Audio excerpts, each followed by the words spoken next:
Hello, everyone, and welcome to another episode of the Writer's Mind podcast. So, biggest thing I want to talk about today is the Godfather Trilogy. I think there's a lot of cool stuff that can be discussed there. I just watched Godfather 3 for the first time. I had seen the other two before, but I rewatched 2 and just watched the third one again, and there's a lot of stuff in there that I think is historically relevant, and I want to talk through some of it. But the first thing I want to do today is just very quickly talk about raising the white flag. The white flag. Raising the white flag. The flag of surrender happens to be what? The white flag. Isn't that interesting? And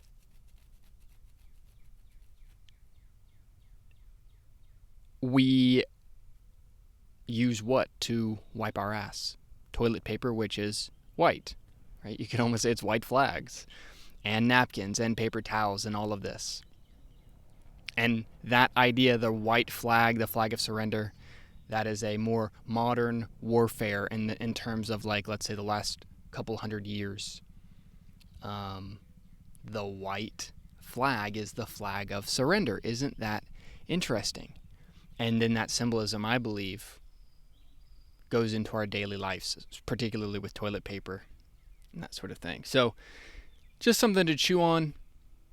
You can all do your fact checking if you so desire, but I'm pretty sure I'm onto something there. Anyways, let's talk about the Godfather trilogy. If I've got the battery here to do it, I should have charged up before I hopped into the podcast here, but I'll be quick. So, the Godfather trilogy goes through essentially 3 different eras of the Corleone family's reign.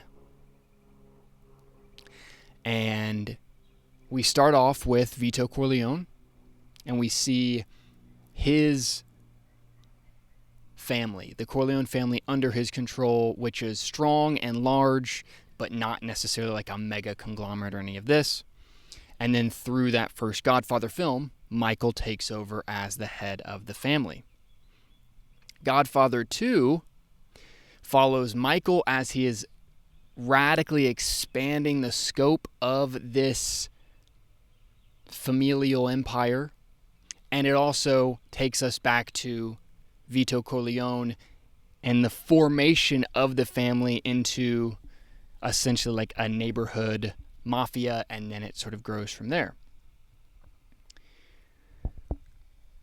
What I wanted to note is, first and foremost, in Godfather 1 and carries through all the films, Michael Corleone, our Italian, has his white wife, has his English or American wife, right? Kay. And so there's this whole like ethnic dynamic here where through Godfather 2 and Godfather 3, right? Michael is Italian. He has this Italian culture. He has mafia culture. He's a Sicilian. They go back to Italy in Godfather 3, all of this. And Kay is an American. And there's this cultural divide, and it gets in, especially in Godfather 2, where they split up. A lot of it is this cultural divide because Michael starts in Godfather 1 as a American civilian and then transfers into the head of this crime family as the story goes forward, right? He goes back, he starts off in Godfather 1 as an American citizen, right? He's trying to go to college. He wants to join the military to fight in World War II. But then at the end of the film, he re-embraces his family's heritage and culture and leads his family and leads the family business. So then Godfather 2 is this expansion of Michael's empire from Vito Corleone's initial empire into this casino Las Vegas empire. And this is where Michael's brother, Fredo, comes heavily into play. Because Fredo is the Vegas side of the Corleone family, right? And he's kind of wild and all over the place, and he has his own, like whiter wife who is out of control and all of this. And what also do you have in this? You have a new business partner that Michael gets connected with that is helping to move Michael more and more into legitimate business. And this is a Jewish businessman named Hyman Roth. Now, interestingly, Hyman Roth also has a partner named Johnny Ola. Johnny Ola is connected to Fredo, Michael's brother. And Johnny Ola likes to party, and Johnny Ola likes to go to freak shows. So what's interesting in the film is there's a scene where they're in Havana, they're in Cuba, because Michael and Hyman Roth are trying to do this big deal in Cuba. And Fredo takes Michael to a freak show. Essentially what happens is they're tying a woman up, and they're having this dude with a huge cock have sex with her in front of everybody, right? That's the show. And you can see that Michael is not so into it. It's more kind of Fredo's thing or more Johnny Ola's thing. And Hyman Roth is not there, right? Johnny Ola works for Hyman Roth, but Hyman Roth isn't going to this sort of thing. And then you have this kind of like freak show element. And same kind of freak show element that you also see in the movie Babylon, where Tobey Maguire takes, I think it's Manuel, to this underground freak show in like old world, New Hollywood, LA. And I think there's some historical truth to that kind of idea, in the sense that I think, because I've talked a little bit about like the relationship, and that literally this film is portraying, and again, right, this is a fictional film, so it doesn't necessarily have to be all of reality, but this fictional film is portraying this specific relationship between the Italian Godfather Michael Corleone and this Jewish businessman and his whole world and his people like Johnny Ola. And this connection here between the Italians and the Jews and the business relationships that they're having that are all kind of like semi-nefarious but trying to be legitimate, and are kind of in this realm. And I think there's some historical legitimacy to that idea. I think that that's probably pretty truthful to what happened on a certain extent in real life. And also what you have here is, in especially Godfather 2, you have the senator character, the Las Vegas senator, and he is an American, like classic blue-eyed English descendant American, right? And Michael essentially coerces him into bringing him on his side throughout the story. And that, again, shows the position of the Englishmen or the Americans, which is the Americans are the senators who get coerced by, the mafia families to do their bidding, while the mafia bosses also marry English descendant women, right? That's what Michael does when he marries Kay. And we have this sort of cross-section of cultures happening. And again, right, then you have the relationship with Michael and Hyman Roth. Then Godfather 3, which people talk about to be like the weakest of the films. And maybe it is, but I still think it was important, because what happens is in Godfather 3, Michael is like the kingpin of casino gambling. Like, he is the guy for nefarious gambling and this kind of thing.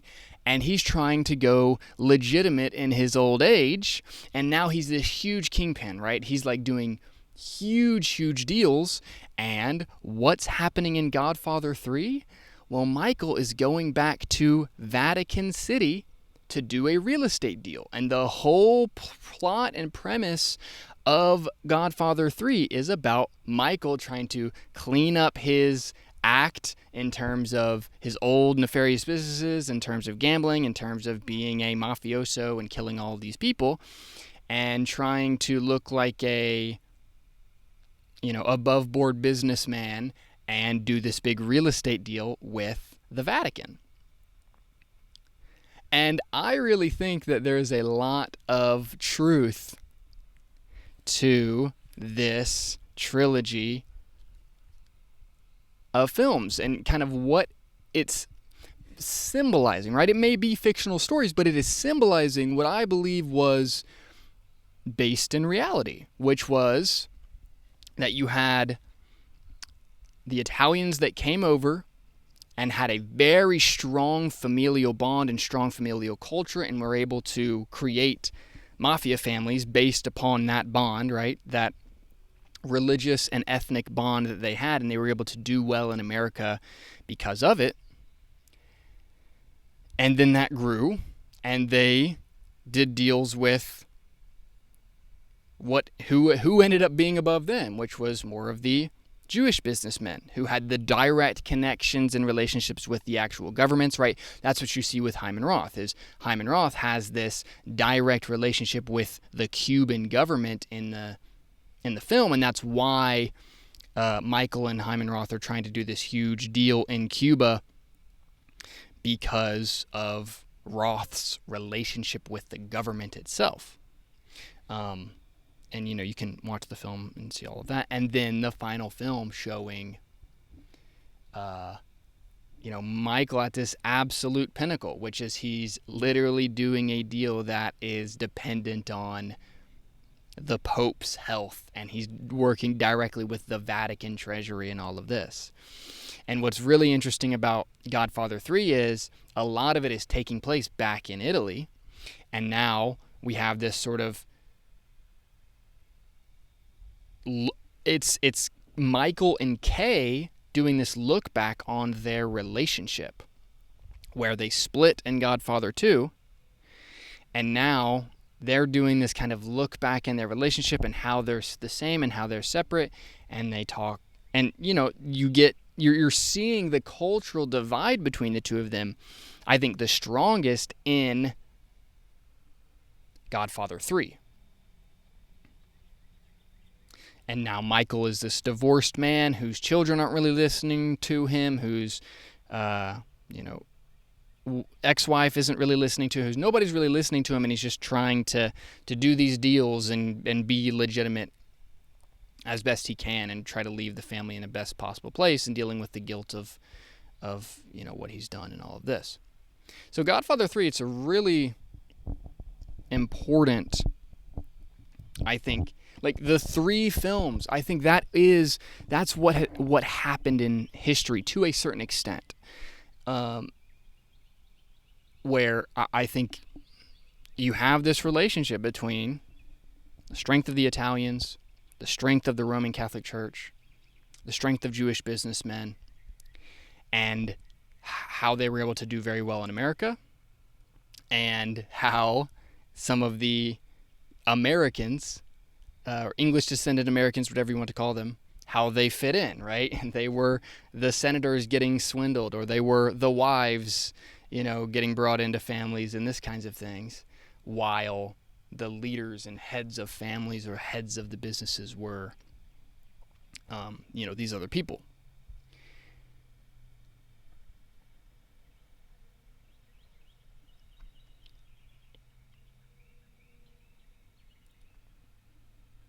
And I think there's a lot of truth to that. And I also think back to Fredo Corleone and Johnny Ola introducing Michael to the freak show in Havana. I think what happened was and again, I'm speculating here, but also it's like it does seem obvious to a certain extent, is you had a lot of these Italian mafiosos who were very like, they still thought of themselves, as moral from their perspective, or they were not. They were family men. Some of them, at least. They were not necessarily like freak show men, right? And I think if you look at old world Hollywood, you look at Babylon and like the freak show that they take Manuel to there, and you look at kind of Michael's reaction to the freak show in Cuba and this sort of stuff, I think that there was a relationship there between, let's say, trafficking, real nefarious business, and the you might call the, like, one ethnicity took over that realm, right? Took over the nefarious business realm, right? So as the Italians, like Michael, are sitting in, U.S. committees getting questioned to see if he's going to get indicted or not, while he's trying to go legitimate, while he's trying to go from running casinos to just having a real estate portfolio with the Vatican, he's trying to become this upstanding guy. Somebody else is property managing the nefarious world, right? The trafficking world, while these other groups move out of those more nefarious worlds and into more legitimate business because they do not want to go to jail. So who takes over those nefarious businesses, right? Well, Johnny Ola, Hyman Roth's protege, his guy, is the one who's bringing Fredo, Michael's brother, to the freak shows, right? I think that there's a reason for that. There was a movement in that direction of ownership of societal outskirts businesses, right? Like trafficking, like freak shows, like all sorts of stuff. And I think that is what, as time went forward, as we went from World War II era into 70s, 80s, 90s, 2000s, right? And America became more and more owned and organized. And we have like a post the casinos, like the casinos going from kind of Wild West casinos to being more controlled and above board casinos in a certain way, right? There was a takeover. And I think that a particular group simply wins out, right? That's not, and I'm just like, just going off of what is being portrayed in these films. And I think that's what happened. So you have a certain group that controls more and more and more and more and more of this underground world. And so, yeah, I don't think that underground world goes away in 2025. That underground world just is underground. And so I think we have a situation where we have a media world or a public relations world that has a lot of people in it that, from the outside looking in, they set them up from a public standpoint to be semi-normal, right? Where they have a wife and kids, or they've got a guy, or they've got a girl, or they have kind of they have a relationship that sort of makes sense, and then there's, the reality of where they are in the world of rituals and freak shows and these kinds of things. And I don't just think that's like a Hollywood issue now. I think that is all over the place. I think that now in 2025 we are living in the world of the epidemic of secret sodomites. I think there's all these people all over the place that have, they've got a wife and children, and they see, and, I think a lot of these people are going to churches and all of this, and they kind of seem like above board people. But they're just, hiding an entire secret realm of their reality. And I think that is, again, going back to secret societies and going back to the reality that secret societies are real and they do work. And, that is happening. And so I think this is a time in life to be very careful of people that are professing to be religious, people professing to be upstanding and all of this, because there's so much secrecy And I think so much secret sodomy specifically going on, and rituals, and it's like group hazing, group humiliation, all this sort of group stuff. I think a lot of this is going on, um, and I think it has become more and more as that this organization of the underground world has become more and more organized in America specifically, and all over the world. I think it's kind of gone in that direction. So yeah, strange time to be alive. Be careful out there. My computer's about to die. Um,